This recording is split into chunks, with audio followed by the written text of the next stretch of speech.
Shooting শুরু করার প্রায় 5 বছর পর মুক্তির জন্য তৈরি danger zone cinema. Science fiction ও ভৌতিক গল্প নির্ভরে এই ছবির নির্মাতা বেলাল সানি। এটি তার প্রথম ছবি। হাতে নতুন কাজ না থাকায় চলচ্চিত্র থেকে বেশ দূরেই আছেন নায়ক বাপ্পি চৌধুরী।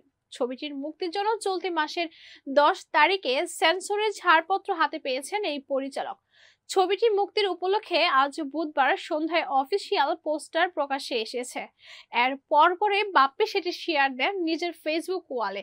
আর এতে নতুন করে উন্মাদনা ছড়িয়ে পড়েছে বাপ্পি ভক্তদের মাঝে।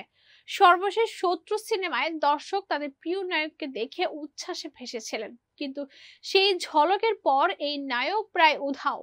সামাজিক যোগাযোগ মাধ্যমে খুব একটা সরব নন। সম্প্রতি মমতাময়ী মাকে হারিয়ে অনেকটা ইন্ডাস্ট্রি থেকে দূরে আছেন এই অভিনেতা। এবার বোধহয় জেগে ওঠার পালা। আগামী 13 ডিসেম্বর বেলাল সানি পরিচালিত ডেঞ্জার জোন সিনেমা দিয়ে শুরু হবে তার নতুন এই মিশন। আর এতে তার সঙ্গে হয়েছেন আবেদনময়ী চিত্রনায়িকা জলি।